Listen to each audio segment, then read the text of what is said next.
का अध्ययन हम आज करेंगे फ्यूचर परफेक्ट का।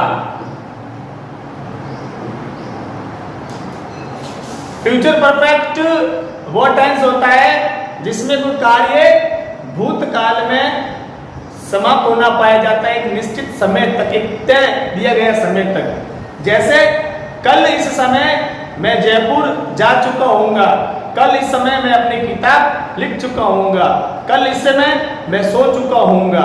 मतलब जो टाइम निर्धारित किया गया था उस टाइम तक वाक्य जो है या जो कार्य जो है वो समाप्त हो जाता है, वो है फ्यूचर परफेक्ट टेंस।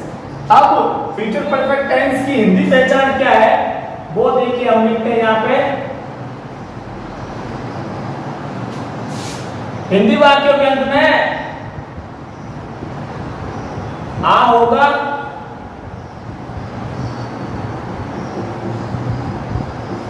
ई होगी, ए होंगे या आ होगा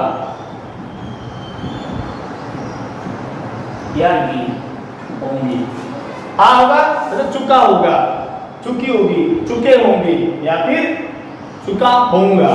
अब अंग्रेजी वाक्य में इसका जो एडवर्ब है या इसकी वाक्य की पहचान है वो बाई प्लस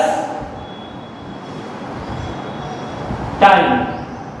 अंग्रेजी वाक्य के अंदर या अंग्रेजी वाक्य में या तो बाई प्लस वाक्य के प्रारंभ में होगा या फिर वाक्य के लास्ट में बाई प्लस टाइम अवश्य दे रखा होगा। एक सेंटेंस नाम है जैसे कि मैं कल दोपहर तक पहुंच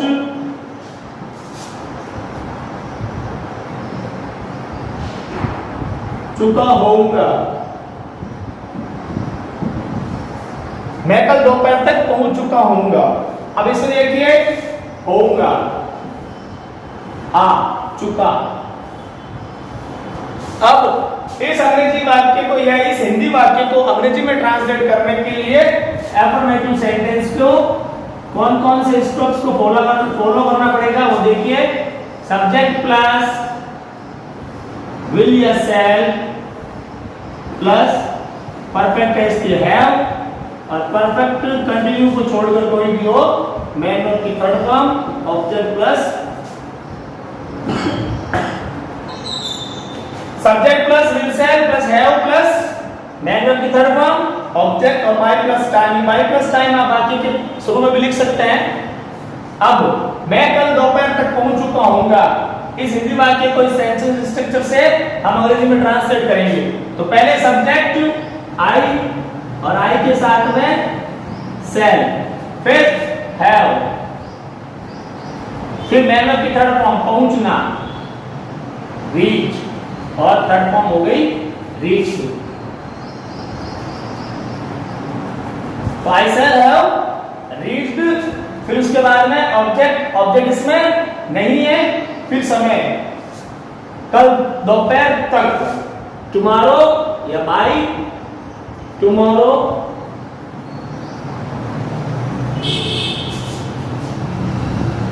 नून, बाय टुमारो नून। इस प्रकार ये नेगेटिव सेंटेंस है वो खत्म हुआ। आगे नेगेटिव में देखिए, सब्जेक्ट प्लस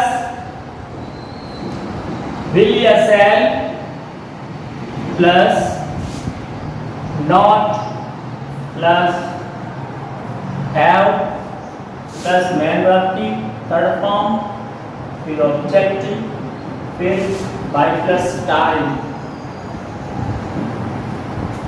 अब एक सेंटेंस है, हम कल शाम तक इस किताब को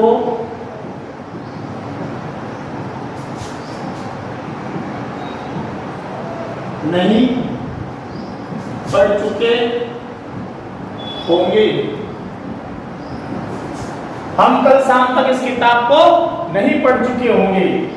अब देखिए, इसमें सबसे पहले आपको सब्जेक्ट का प्रयोग करना है वी, उसके साथ में शैल, फिर नॉट तीसरे स्थान पर। आपको मैं बताया था बी, बीइंग और बीइंग, फिर हैव, ये सब जो होते हैं एक्स्ट्रा जो क्रियाएं होती हैं वो हमेशा मेन वर्ब के साथ में रहती है। तो वी शैल नॉट हैव, अब देखिए हैव तक मेन वर्ब की थर्ड फॉर्म पढ़ना। तो we shall not have read, read, read, read. देखिए स्पेलिंग वही है लेकिन उच्चारण इसको पढ़ने में अलग है। तो रीड, रेड, रेड। अब इसमें थर्ड फॉर्म आ गई रेड, फिर ऑब्जेक्ट इस किताब को। तो we shall not have read this book, फिर उसके बाद में बाय प्लस टाइम, बाय कल शाम तक, बाय टुमारो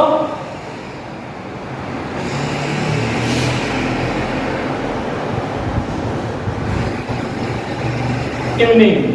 ये सेंटेंस नेगेटिव वाक्य की भी पूरे हुए। अब हम अध्ययन करेंगे नेक्स्ट स्टेप इंट्रोगेटिव का। इंट्रोगेटिव सेंटेंस, इंट्रोगेटिव सेंटेंस में देखिए क्या तुम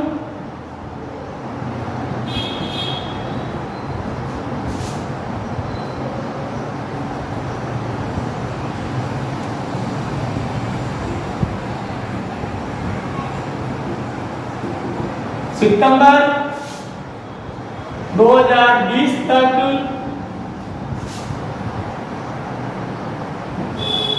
दसवीं कक्षा पास कर चुके होंगे।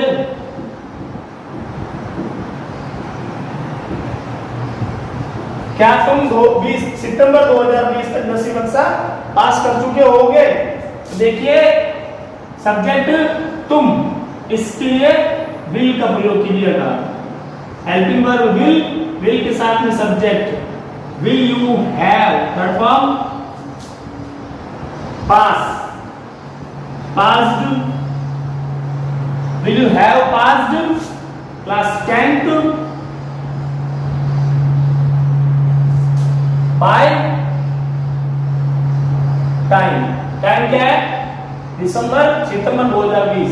तो will you have passed class 10th by September 2020 और क्वेश्चन मार्क साइन।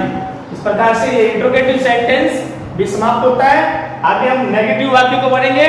नेगेटिव वाक्य को देखिए, नेगेटिव वाक्य को कैसे करेंगे मैं आपको इसी सेंटेंस के अंतर्गत बता देता हूं, फिर इस वीडियो को समाप्त करते हैं यहीं पे। Negative plus interrogative plus negative. अभी इसी सेंटेंस को देखिए आप, इसी सेंटेंस में आपको तीसरे स्थान पर नॉट का प्रयोग करना है और ये सेंटेंस जो है वो इंट्रोगेटिव नेगेटिव में कन्वर्ट हो जाएगा। इस प्रकार फ्यूचर परफेक्ट टेंस भी हमारा यहाँ पर समाप्त होता है। Thank you.